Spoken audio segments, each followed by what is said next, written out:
Okay. G'day, Bill. Welcome to the Hidden Life podcast. Great to have you here. Good day back at you. You've been, Thanks for having it's, me. it's probably evening there. Whereabouts are you? I live in Salt Lake City, Utah, so in the Huh. mountains. How is Salt Lake Yeah, City? it's nice. It's beautiful. Yeah. Um, it's we're half an hour from world class skiing. We're gonna have the Winter Olympics in I think 8 years. 8 years. Cool Okay. place to live. It's kind of in the middle of the country Yeah, or the middle nice. of the West. Yeah. Yeah, I've got actually, I'm in the real estate business and the head company is EXP Realty. So it's quite a big company, right? And globally and over in your part of the world. And this year's conference is over there at Salt Lake City. Ah, okay. Yeah. What month? I think it's October later in the year. Okay. Great time to be here. Is it? Yeah, hiking and all kinds of stuff. Yeah. Huh. That's exciting, huh? You got bears? Not where I live, but we No. did have an elk. We had an elk herd come down into the neighborhood a couple winters ago, and they kind Right. of took up there was a lot of snow, so they came and took up residence at the country club. It wasn't very good for That's interesting. the golfers. Yeah. Oh, very good. Mate, look, really excited about this interview today. I've actually got your book here in front of me, Hot Wired, How the Hidden Awesome. Power of Heat Makes Us Stronger. And I guess a lot of people are getting into this space at the moment. You see it on social media, cold plunges, saunas, all that sort of thing as well. So I would really want to delve into that with you. Great. Um, Yeah, and, and I know you're a component in this space of health and well-being, and you've written a number of books. absolutely. This is your Yeah. latest one, which is, I don't think it's actually out yet, is it? Officially. Comes out in March March. 17th, So March 19th in by the time this is UK and launched, Australia. it's Yeah. pretty much going to be on the shelves. So we get a little bit of Great. a pre-snippet of what it's all about. But tell us a little bit about yourself first and foremost to allow us to put this into context. Yeah, so I'm I'm a journalist, I'm a magazine writer. I like to delve deeply into topics and come out with a great story. And around the time I turned like 40, I started thinking about, my body's changing, I'm changing, this process of aging that's happening that affects us all. So I started researching that. And I got pretty deep into the science of aging and came out with a book called Spring Chicken Yeah, um, back in like 2015. yeah. And and so that kind of started me on this like health and kind of wellness journey. I'm just super. I think the human body is amazing. I think biology is fascinating, and I think I'm interested in ways to kind of manipulate our biology, manipulate this aging process uh, to keep us healthier for longer. I mean, that's my kind of goal. Were you at a point where your health was any worse, or is it just because you got to an age point where you thought, oh, okay, so maybe I should focus on this a little bit more intently? Looking back, my health was stellar back then. And now I'm a little older, and some things are starting to pop up, and it's starting to get real, as I'm sure you understand. Um, so back then, it was kind of like intellectual curiosity, and really thinking about like my parents, right, and my Mm, grandparents, and why do some people seem to do so well as they get older and they're on it and they're doing stuff and they're sharp and they're physically active, then other people just kind of like wither away, you know? And so what makes the difference? Is it like a right. mindset thing? Is it like Yeah. genetic? Is it habits? Is it, if you ask centenarians and they'll give you an answer like, oh, I drink whiskey every day, right? Right. Well, it's probably not that. So what is it, So you got a curious mind. Yeah, definitely. What is one of the most interesting insights you found in that, what, 10 plus years that you've been on that sort of journey? Interesting insights. Um, well, I mean, this wasn't a surprise, but you know, exercise and physical activity are like an anti-aging drug. right? The most powerful anti-aging drug we know. That's not necessarily a surprise. What was a surprise, I think, well, one surprise was the importance of sleep, and Mm, not just to like how much energy you have the next day or how sharp you are the next day, but like sleep affects like your metabolism. So a couple bad nights of sleep and you're starting to trot down the road of like insulin resistance and diabetes. And that kind of blew my mind because that spoke to kind of a deeper connection between really like our mental state, our mm. brain, and our physical health mediated through sleep. And I struggle with sleep a little bit, you know. Yeah. I Have you think always? too much. I can't turn it off, you know. Yeah, yeah. I can relate. A lot of people can relate, I guess. Yeah. Yeah. And then so actually that leads to kind of discovering sauna at a certain point. Um, a few years ago, we had a snowy winter. It was really cold. I got kind of tired of being cold. So I started going to the sauna at my gym, you know, like every other day. And it was weird. It was like, well, I felt warm, which was nice. And I felt kind of better physically and mentally after a little, you know, 15-minute sauna session. Yeah. And then at the same time, where was I going with this? Um, yeah, I just felt better. Like I felt Mm. less, I had less winter depression, you know. Oh, I slept better. That's where I was going with this. Yeah. Yeah. Yeah. I was, oh my gosh, you know, I got a little hot in the afternoon and I'm sleeping like a baby all of a sudden. Mm. So I started digging into, So that's what got you um, into the research yeah, around hot wired. yeah, absolutely.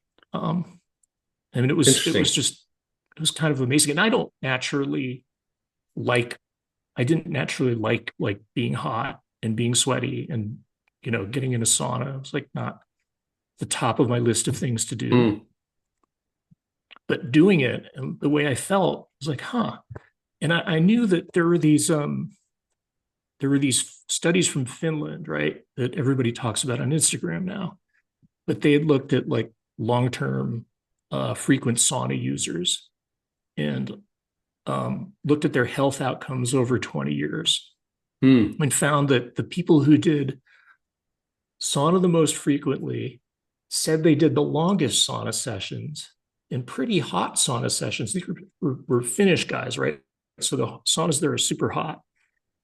They had like, you know, 40% the rate of heart attacks and half the rate of all cause mortality, you know, about a third the rate of Alzheimer's disease, which was like a stunning finding. And this is a big study, a couple Yeah, I was thousand going to people, ask what sort of study was 20 it? years. They just 20 years. it was a it's part of a big heart disease study, kind of like in the States we have a big study called Framingham that's been going on for decades. They've looked at you know people and trying to find like risk factors for heart disease. So they measure their cholesterol, ask them about their diet, look at all their other habits, and try and like correlate stuff with you know lifestyle factors with heart disease, heart attack risk. And so this is the same deal. You know, Finnish guys, especially middle-aged guys, were dropping dead of heart attacks back in the 80s. So they were trying to figure out why. And Mm. this is sort of an accidental finding, Right. but a brilliant finding. It's like, I mean, that's a stunning effect to cut mortality in half. I mean, that's like stopping smoking. Yeah. It's up there. Yeah. Yeah. Where you live, it's quite a cold climate, right? In Salt Lake City. You know, it's kind of cold in the winter. There's a Yeah. lot of snow in the mountains. And then in the summer, it's actually quite hot. Okay. So do you And have so, like, is there a culture there of saunas? I lived in Japan for a while, right? So my oh, experience nice. with I guess hot therapy, we can call it, was going to the sauna regularly. So I'd go down there. Yeah. It was cheap. They make a very affordable, beautiful, environment. And you It's sit there in part of these life. Yeah. yeah, yeah. So after work, most of the Japanese men and women go there. Um, Awesome. And it was good in a number of ways. I mean, the connection and then the interaction with people, I think, was really important too. But yes, the Yep. benefits, like just soaking in a hot spa, and I'd just incrementally increased the time limit. So I'd jump in there, initially for 10 minutes and I'd, whew, it's hot. And then, gradually Yeah. extend Yeah. to 15, 20, 30 minutes. And then Yeah. I'd You get usually used to jump it. out into because they had the cold sort of plunge there as well. So you jump in there quickly and then Yeah. go back in for another 10 minutes or so. But the benefits for me, like you said, like the sleep was significantly enhanced. I Yeah. felt such just energized and refreshed in the body and the mind. Yeah. It was powerful, and I actually had most Japanese have these big tubs at home where you can submerge yourself in, like our Australian tubs are pretty useless in comparison. And Yeah. so I'd Same go if I here. didn't go to Yeah. the hot spring, I'd fill up my bathtub and sit in the bathtub and read a book for 25 minutes or whatever at the end of the day. Always at the end of the day, and Yeah. I don't do that anymore, and I miss it so much because how good it made me feel. Yeah. I mean, you're taking time out, you're doing something for yourself, but then the heat, I think, does something kind of magical. Hmm. Um, and there was actually a study in Japan, I think it was in Kyoto, where they looked at people's bathing habits. And so they found, similar to the Finnish sauna, they found that people who took those hot baths in the evening, cut their heart attack risk, cut their risk of all cause mortality, similarly to the Finnish sauna. It wasn't quite as much, but it was like 25% to 35%. Yeah. So the same thing is happening. It's just a different form. So just that heat therapy, and we've sort of talked about doing it in the evening, and we can get into when's the best time to do it, how long for, and things like that. But the science behind it, you're saying, is that it's the studies have shown that it's reduced the risk of heart failure, heart Yeah, disease, and yeah, Alzheimer's. and yep. And what it does, if you're in a hot environment like that, you'll notice your heart starts beating a little more rapidly, right? And your Mm. skin gets flushed. And so your body's trying to stay cool. And so it's sending a tremendous amount of blood through these little blood vessels, in your skin and trying to get you to sweat and radiate heat, right? Okay, So it's this trying to makes keep you sense. cool. And Yeah. it's really similar to what happens a little bit with exercise. You get that elevated heart rate, you get that increase in circulation. It does good things for your blood vessels, they've found. Um, it kind of lowers your blood pressure long term. Um, and as far as the brain, like they think it increases cerebral blood flow. So you have more blood everywhere, and that's kind of good. Blood flow is good, right? How is that? Do you understand the science of how that works? Like to as far as cooling your body down, why the blood needs to pump faster and through? Oh yeah, absolutely. It's really kind of ingenious. Um, there's kind of two levels, but we're kind of you could think of like a car, right? And if you're driving your car up uh, a mountain road on a hot day, right, the engine's overheating, and your body produces a tremendous amount of heat on its own, and so you have this cooling system that sends fluid to the radiator, right, and then that radiates heat Yeah. and cools the engine eventually. We're a little bit similar, but we have two cooling mechanisms. The first is just our skin. So we're sending, warm blood from our core to our skin where the heat can then radiate into the environment. So that's number one. Yeah. Number two is sweat glands. You want to guess how many sweat glands you have on your body? Billions. Yeah, like 2 to 4 million. Right. Yeah, like hundreds per square centimeter. Right. Um, we're just covered with sweat glands. So we're like sweating machines. And like, unlike any other animal, like we sweat a tremendous amount to cool ourselves off. And so sweat glands basically take liquid water from our blood plasma and from, our cells and in between our cells and kind of push it out to the skin where it then evaporates. So, like if you get out of If you get out of the shower, right, and it's a little bit of a cool, Yeah. cool day or a cool environment, you're freezing because all that heat's exiting your body through evaporation. Yeah. Yeah. And you notice too in the saunas those sweat glands and how active, like they all get activated. Yeah, yeah. Suddenly you're just covered. All of a sudden you'll be like covered head to toe in sweat. Like you get sweat from you go, oh, geez, I never knew I sweated there. Like Exactly, exactly. it's quite surprising. And we have the most. This is kind of gross, but I love gross biology facts. We have the most sweat glands on our hands and our feet, Right. like the most concentration. Hands and the feet. Yeah, Huh. Kind of makes yeah, sense. I mean, that's what we cover when we're, wanting to keep cool or uncover when we want to get yeah, cool. yeah. Exactly, Sorry, keep warm, I exactly. should have Right. said. Yeah. Yeah, I mean, you take your gloves off on a winter day, and your whole body's freezing. Yeah. Um, so obviously the research is there around hot therapy.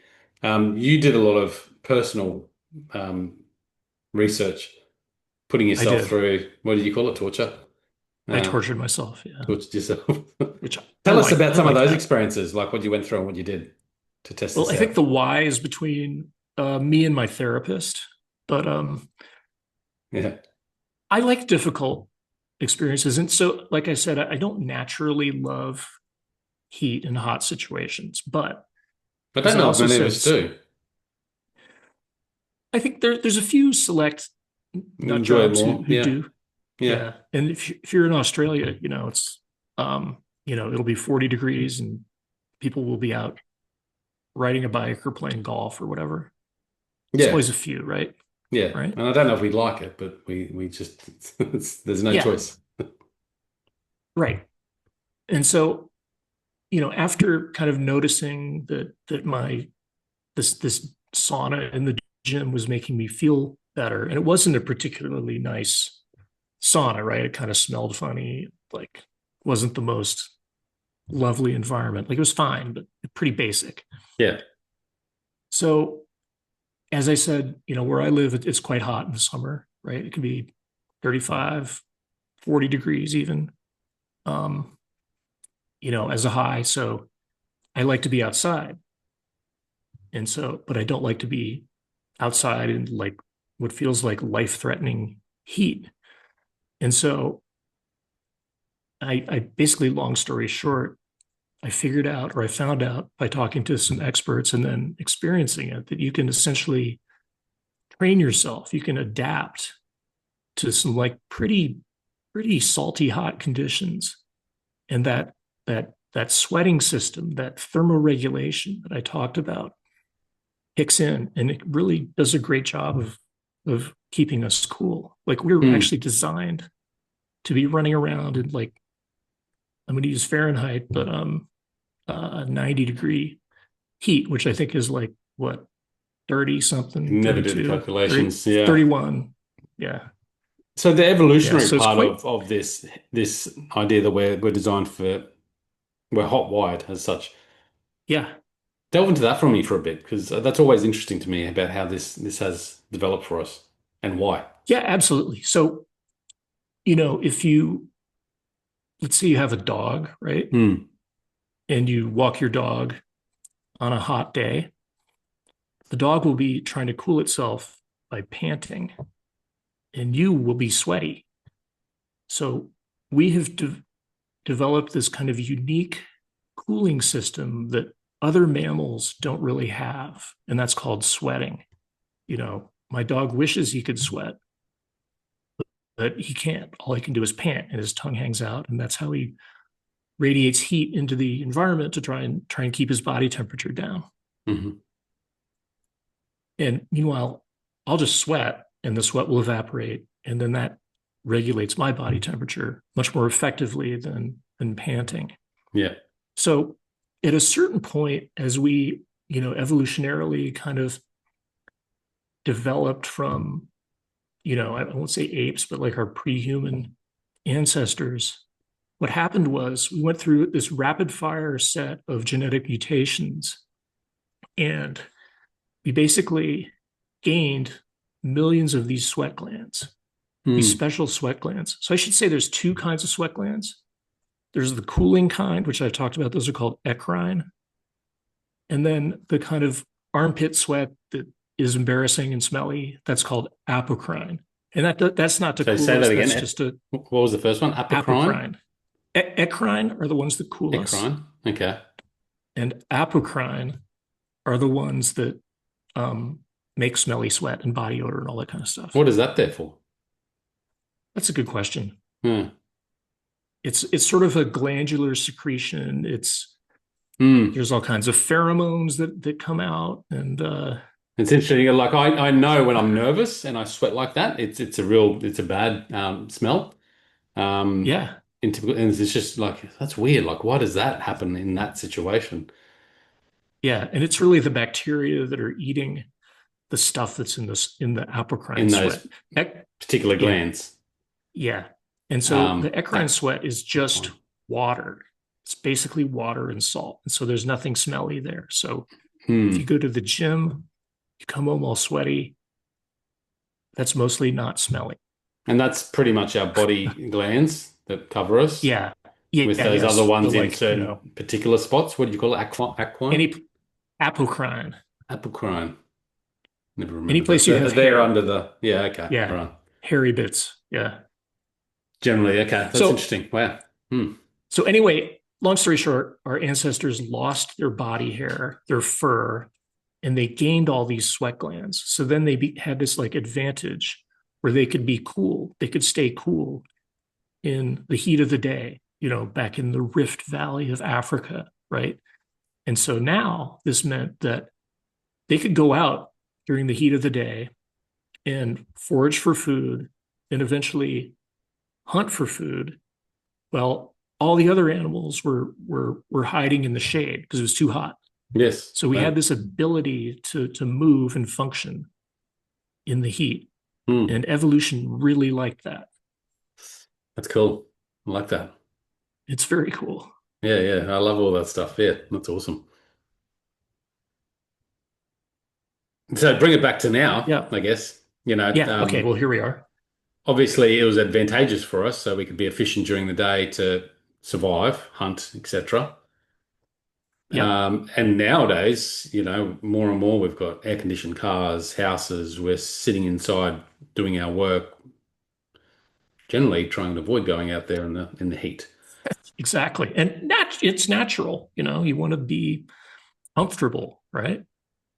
But for 95% of our evolution, you know, our human ancestors and our pre-human ancestors, it was super uncomfortable most of the time, not Hmm. only in heat but in cold. So if you think about 10, 20,000 years ago, ancestral humans migrating to places like Alaska or the tip of South America, it was freaking cold there, Yeah. and they didn't have like down jackets. They could maybe kill an animal and like wrap its fur around them, but Yeah. so So it's we're interesting, very but like, adaptable to I mean, we had different that, environments. the efficiency thing I love from an evolutionary perspective, but it seems it's evolved to actually be enhancing for our overall health as well, not just for us to be Yeah, able to, operate efficiently during the daytime. yeah, And somehow it's evolved to actually help us sleep better, help the organs repair and heal better, help everything function better so we can live longer. it's really fascinating, that we have these sort of biological mechanisms that we can activate to improve our own health and keep ourselves around Hmm. longer. And it's really somewhat similar, I think, to exercise. Um, on one level, exercise wasn't exercise. It was just something people had to do a lot of stuff just to survive. Hmm. And then that in turn kept them healthier. And I think adapting to different thermal environments was similar. Yeah. It was like exercise, and as modern people, we've kind of lost a little bit of that ability. We've kind of engineered that a little bit out of our lives in Yeah. many places. Not a lot, when you say. Yeah, yeah, a lot of places whenever possible. Well, we used to be very physical, you're physically active. Yeah, And so yeah, now we and now have we to try to make get time to go to the gym and get on a treadmill to move the body. right, and then we wait for the absolute closest parking spot to the grocery store, Yeah. Yeah. so we don't have to walk too far. Yeah. Yeah. There's a Harvard scientist, Which is interesting. Daniel So we've created Lieberman. more efficiencies in Yeah, life that actually are not good for us. yeah, but it's not. It's kind of natural, you Oh know. yeah. This Harvard anthropologist, Daniel Lieberman, has studied sort of hunter-gatherer societies, and he's found that actually, they do have a high level of activity and they run 9 miles a day and everything, but they don't exercise unless they absolutely have to. Like they don't, they're kind of lazy. Like they don't move unless they absolutely Fair. must. Fair enough. So avoiding exercise is only human. Yeah. Yeah. So you went through and did a bunch of different self-studies. I did. Talk us through some of those So experiences. I got I got fascinated with um, this idea of heat adaptation, and this is something that Olympic athletes have been using for a few cycles now as the Olympics get hotter and hotter. Like Tokyo was a classic example, a very hot and humid place.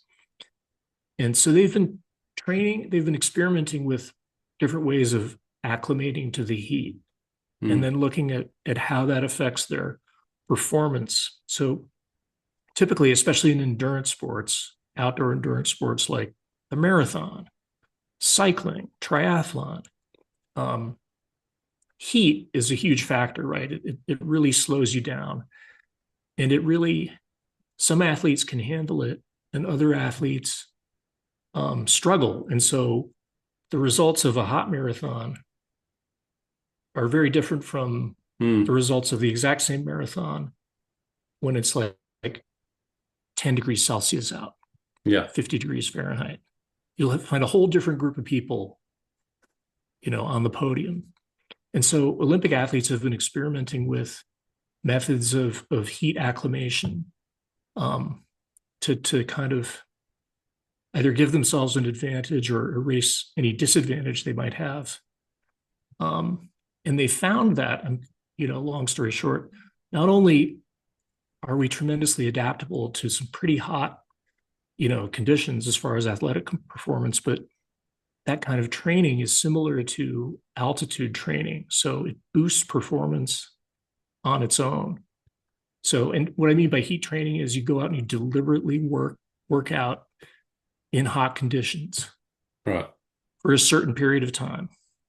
Not too long, like don't go kill yourself, but like, you get your body temperature up to a certain level, and then these adaptations take place that improve fitness and performance, and also help protect us from the heat in a sense. So So actually, when I you went through, exercise, it's probably beneficial to exercise outdoors or in a hot environment as opposed to a yeah, nice, cool, air-conditioned gym. yeah, yeah. I think for certain Like people in it'll certain, improve your performance in that particular whatever. yep, absolutely. Mm. And of course, the caveat is, don't go and give yourself a heat stroke, Yeah. right? So don't go overboard. But so I went to a place called the Corey Stringer Institute at the University of Mm. Connecticut, Yeah. and they put me through basically a heat tolerance test. So basically, riding a stationary bike inside in this heat lab that they had cranked up to 38 degrees Celsius, about 100 degrees Fahrenheit. It was completely agonizing and miserable. But they watch to see how your body responds to conditions like that, exercising in the heat, and my body did not respond very well at all.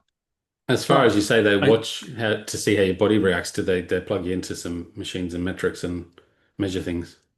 well, literally, I mean, they give you a rectal temperature probe and Right, uh, track your temperature, minute by minute to the hundredth of a degree. right.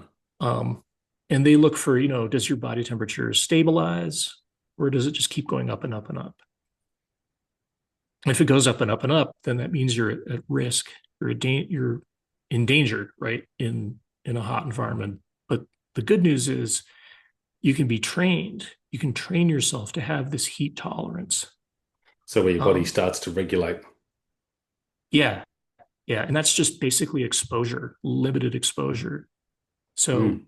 you know, I did this test, and the guys at Corey Stringer were like, "Wow, you really suck in the heat."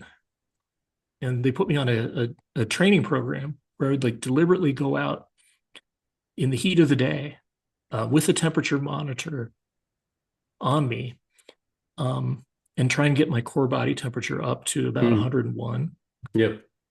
Just, not trying to kill myself, but just riding my bike, but you can do it running and then just keep it there for like an hour.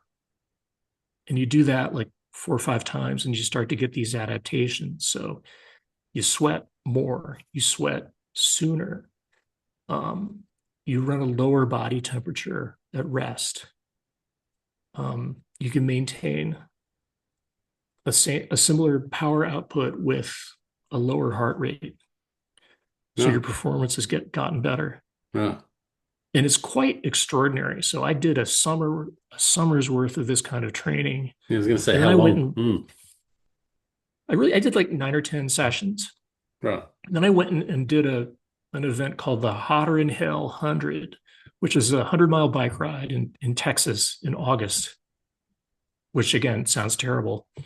And I never would have done it, 5 years ago, 100 miles. That's but what, 160K. 160 k's. Yeah. Yeah. Like think of a hot day in Sydney and it was pretty much that, but humidity. Um, and it's through this sort of barren wasteland. I mean, it's kind of it's aptly named, right? It's the Hotter in Hell 100. And the day I did it, it got up to about 107. And, it wasn't easy, but I felt weirdly, I felt kind of fine. I felt okay. So this was I after felt you like did I was that heat adapted to it. exposure training. Yeah. Yeah. Yeah. It was astonishing, actually. Mm. Like I couldn't believe how good I felt. And you survived it.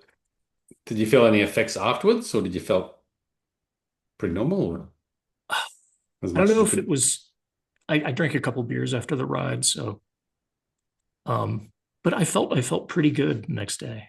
Yeah, Yeah. Like got off the bike, went and had a sausage and a couple beers good work. And for hydration. Yeah. I know you did some saunas as well. Um, did you do a Yeah. lot of different tests on saunas in different areas, or what did you find We, there around we, sauna? we did. Well,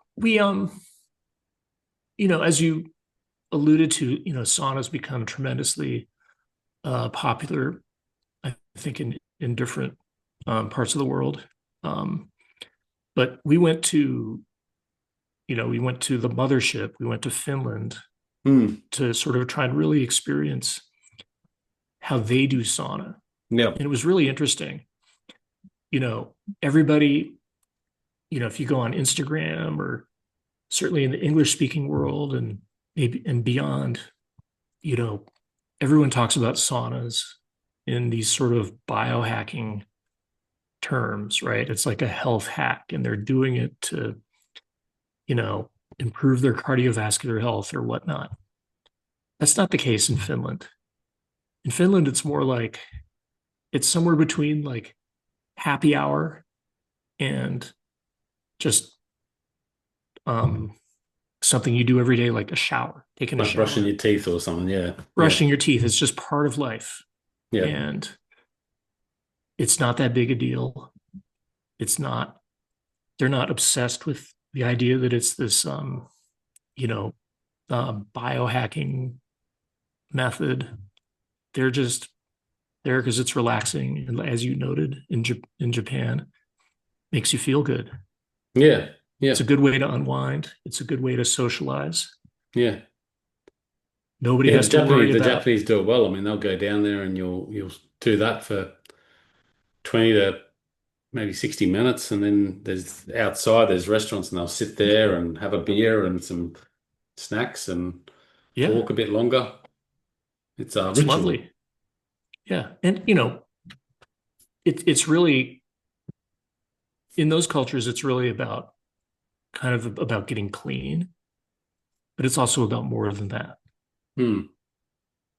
So it's about that social aspect. It's about having that Yeah, yeah, unwind 100%. time. Yeah. Yeah, Yeah, I mean you can clean it, they can clean at home, but it's yeah, more of a ritual as such. The interesting question perhaps that I have around hot therapy. You talked about sleep earlier and how beneficial sleep is. And I'm one of those people that haven't really slept much because I've just been busy or stressed or whatever. But I'm yeah, getting really good at it now. Um, but I still don't, 7 hours is probably a good night. 7.5, yeah. maybe, if I'm lucky. 8 would just be That's rare. okay. And I think that's fine. Yeah, Then I was just thinking when you were talking about, hot therapies, and then I was thinking about the Japanese, and, they have a fairly well-known longevity in life, and that's part of their routine is this, hot baths at night.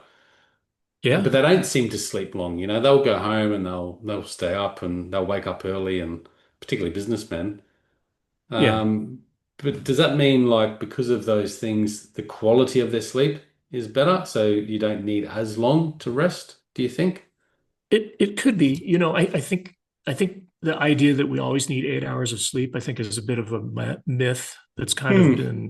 been debunked a bit. I think there's with all these things, there's never a one size fits all answer. There's all this individual variation. You may not need 8 hours of sleep. Most people don't, Yeah. Yeah. honestly. Sometimes we do, but most of the time we don't.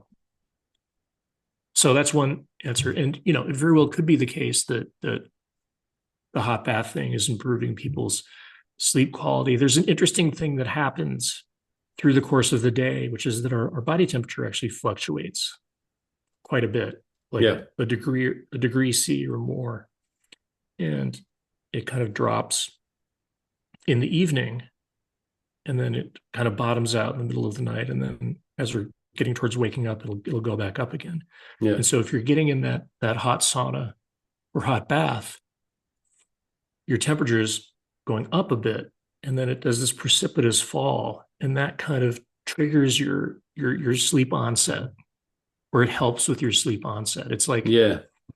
Because it's it's linked, like if you're isn't it? trying. Like it's linked to your serotonin and cortisol, I suppose. Yeah, So in the morning, yeah, your cortisol starts to activate from your body yeah, temperature yeah. And the responding. sauna will reduce your cortisol Right. at that crucial period before you go to bed, right? Yeah. So you want your cortisol to be down. You don't want to be having a big argument with your spouse right before you go to bed, and anything else that might stress you out.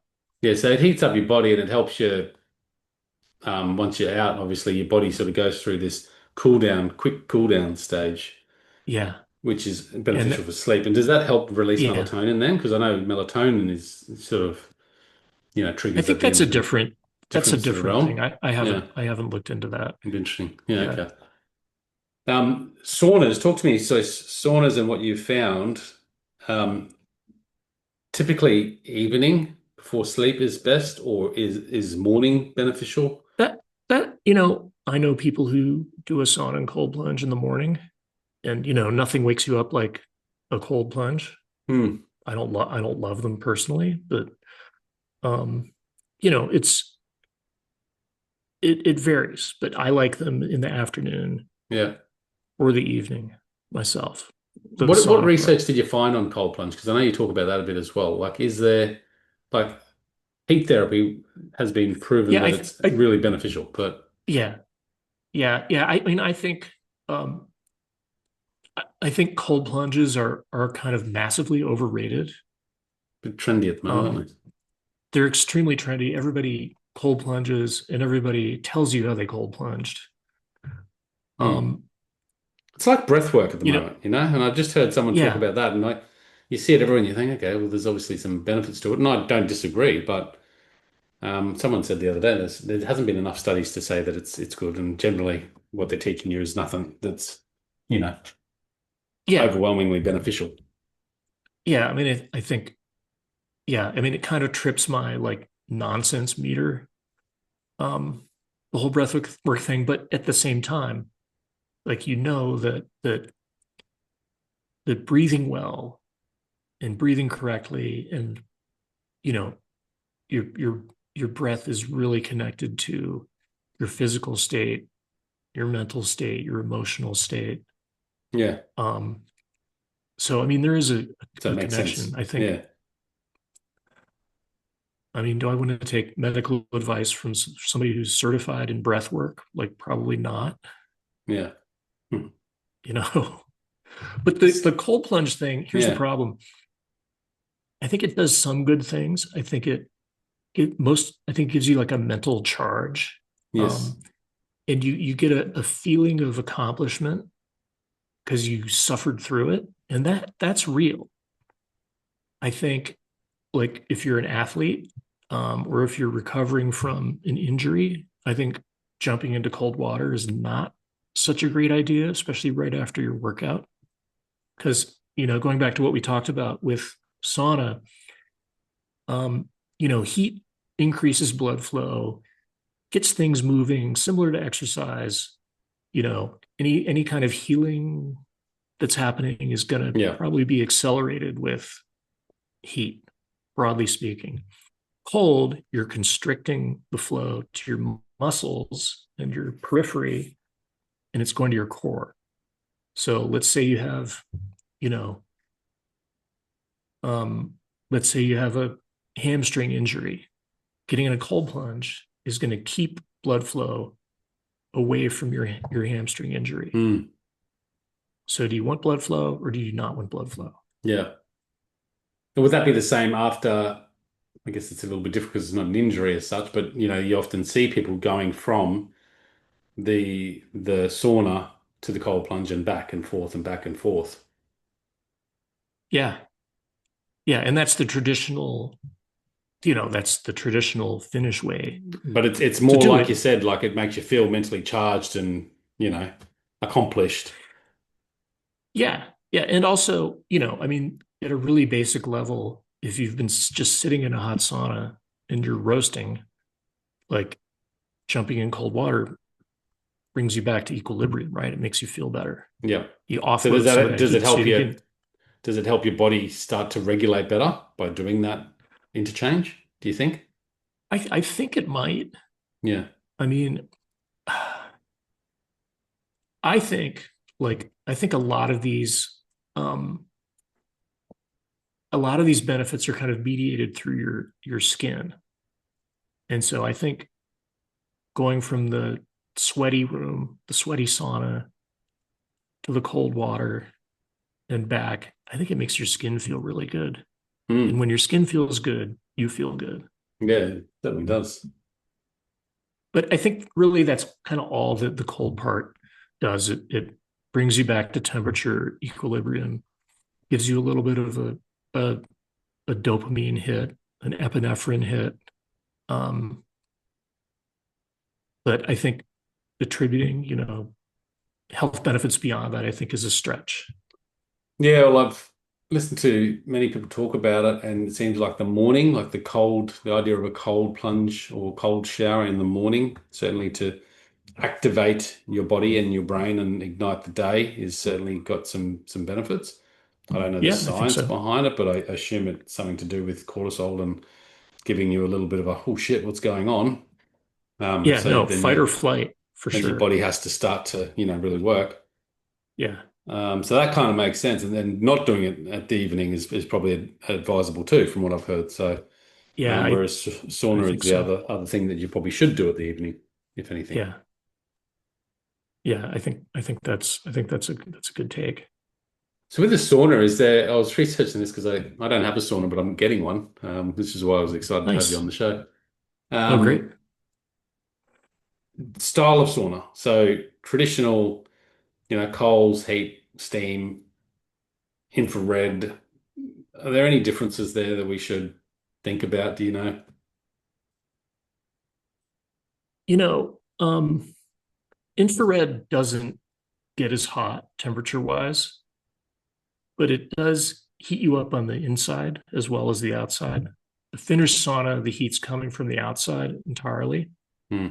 And so what will happen is your skin can feel quite hot, but your core is maybe not getting quite so hot. So that's one difference. And then, you know, there's also steam rooms, right? And those are much less hot, but they're so humid that there's a lot of heat transfer that happens. But honestly, like the best way to get hot, the most efficient way to raise your core temperature is a hot tub, a hot bath, because the water, transfers so much heat to you. Yeah. Interesting. Are you getting an infrared or a Finnish style? Well, that's why I asked the question because I don't really know. I've never tried an infrared. I prefer the traditional sauna um, because it It's makes it's very sense. It's much a been, taste. Yeah, yeah, but I then look at the evolutionary aspect of it. How do we, heat up previously, yeah, and what's more natural for us? Well, it makes sense that the traditional sauna might be the way to go, or a hot tub, you know, yeah. than And compared to an both infrared or of something those like that. are ancient Yeah, practices, yeah, right? Our ancestors gravitated towards because they were freezing their asses off yeah, towards any kind of hot springs, right? There's tons yeah. of hot springs around here where I live in the West, Hmm. Wish I and had there's them. always native sites around Yeah, because they liked these places. yeah, And similar with sauna, they've found evidence of saunas from like 12,000 years ago.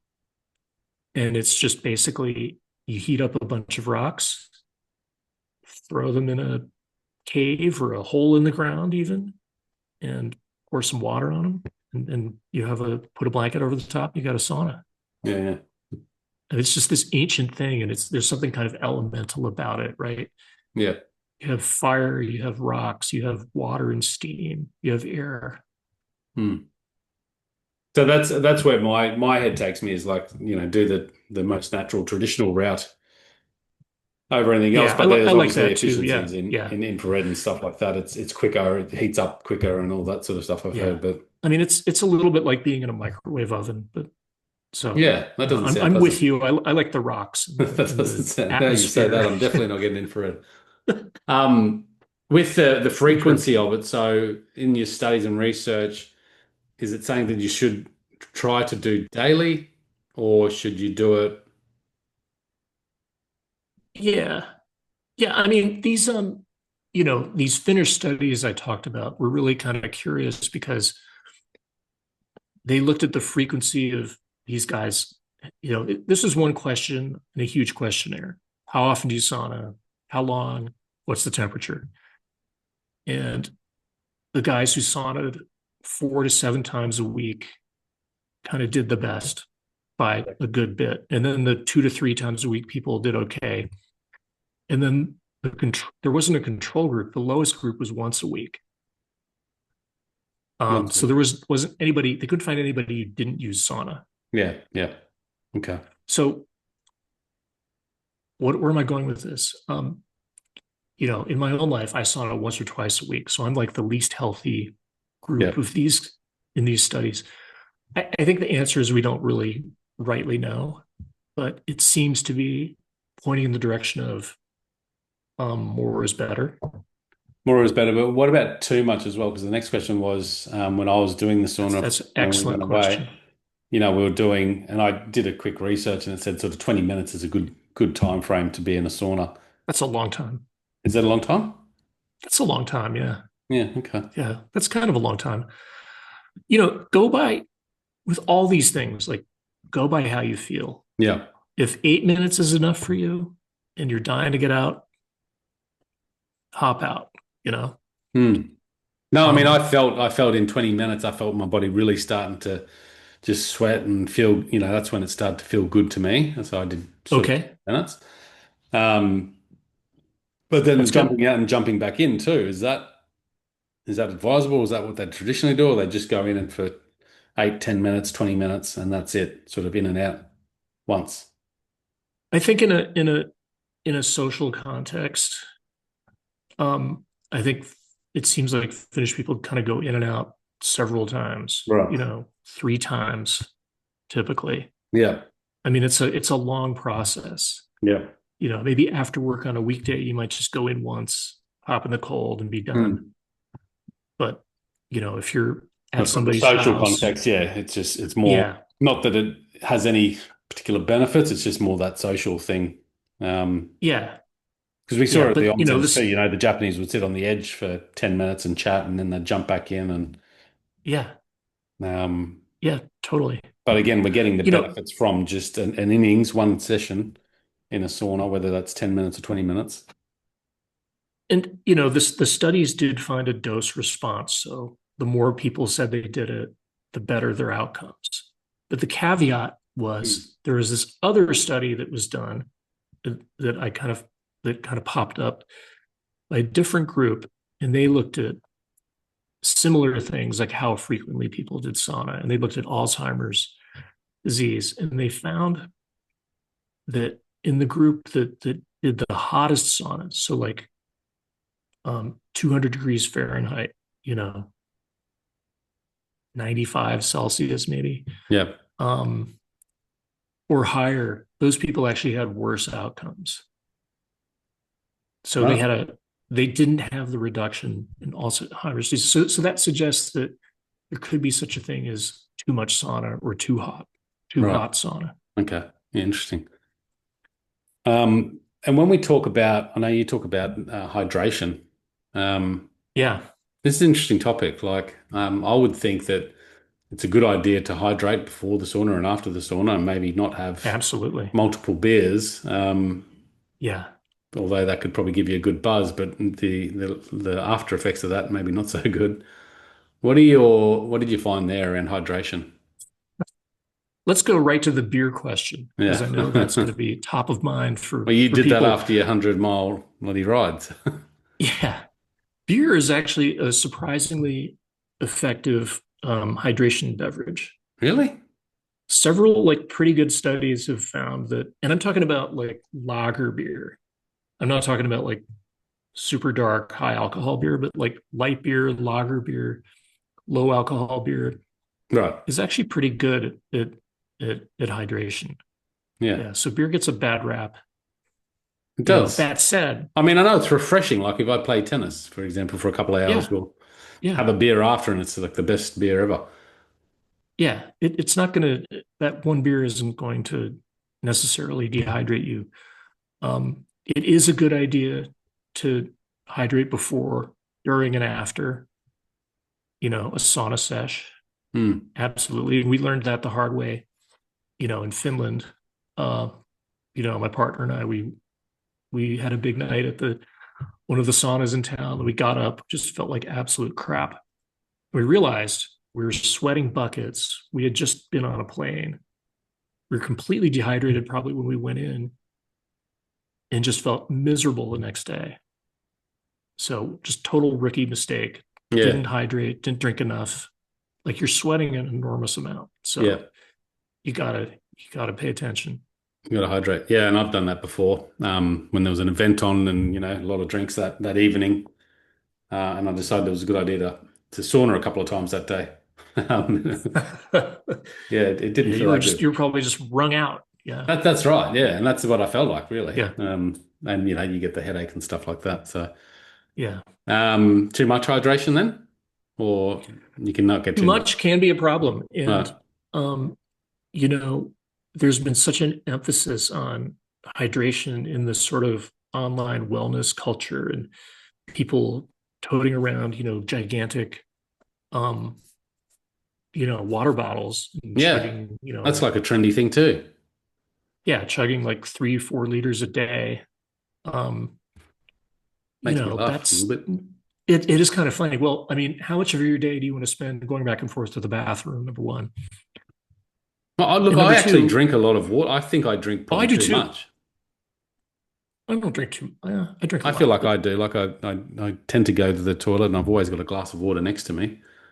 But yes, it's probably it's too much, okay. right? Well, there aren't like negative consequences to that necessarily Mm. until there are. So we have these, just like with temperature, we have these mechanisms to regulate the amount of fluid in our bodies and in our cells, especially relative to salt, right? Yeah. So that's the critical balance, right? Sodium balance. If you're constantly drinking, more than you need, and maybe something else is going on, like, they found like if people are taking antidepressants or ibuprofen or stuff like that, that you can get out of balance and you can get into a condition called hyponatremia. So you're basically not salty enough. Sodium concentration is too low. All kinds of bad stuff happens. And people Mm. have died. People have died at the Boston Marathon of hyponatremia because they drank too much water. And Brooke Shields, the actress, she almost died, a year and a half ago, um, from basically drinking too much water. She just passed out, turned Huh. blue, had a seizure because her sodium got too low. Huh. Yeah, so Well, I mean, good it's thing for, extremely good thing for rare. sodium. Yeah, yeah, salt is good. Yeah. Drink those electrolytes. Yeah. Yeah. What did I read the other day? Coconut water, a bit trendy at the moment. Not really into it, Yep. but I looked into it and quite good for hydration. Oh yeah, yeah. And you can kind of feel it, like versus a glass of water, a thing of coconut water versus a glass of water. I feel much more hydrated Yeah, after I yeah, do it's that. weird because I didn't feel that when I think back to drinking it, and that's probably why I don't drink it. But I looked at it and I looked into it. I'm just like, actually, it's really quite a good natural sports drink, isn't it? Yeah, nature's sports drink. Natural sports drink. That's right. It's brilliant. Yeah. Mate, fantastic conversation and great book. So for everyone out there, probably can't see the screen there. Hot Wired, be out mid-March, something like that. Yep. We'll get all Mid-March. the links in the show notes as well. Available where books are sold. How do people best reach out to yourself, Bill? Is it through Instagram or? They can find me on Instagram. They can find me on Twitter. Still on Yep, Twitter. Um, I got kicked off Twitter. oh, good for you. What did you Yeah, do? I don't know. Oh, okay. It's just one of those I things. haven't been kicked off yet, but who knows? Any moment now. But for now, I'm on Twitter, LinkedIn, you know, Yeah, we don't know. If we, all we those tried to places. investigate and ask why, but you don't get a response and say, oh, Huh. maybe property related. Not sure. Anyway, Okay. these things happen. Well, anyway, Yeah. that's where So Instagram, you Twitter. can, yep, Bill Yep. Gifford on both of those platforms. We'll stick the links in the show notes for everyone listening. So check it out, Love it. guys, at thehiddenwhy.com. Show notes there, links to Bill. And Bill, any final words of wisdom you want to share with us before we depart? I think this came about because I kind of leaned into something that I thought I didn't like, and I learned something. So I'm finding that that's kind of a useful a useful model. Like if there's something that I think I don't like or I think I won't like, um, try it, It's really and I good. might surprise you might surprise yourself. Yep. Yep. I love that. I think that's very nice parting words of wisdom. Thank you, Bill. Okay, thank you. Guys, check it out at thehiddenwhy.com. Until next time, peace, passion, and purpose. See you soon.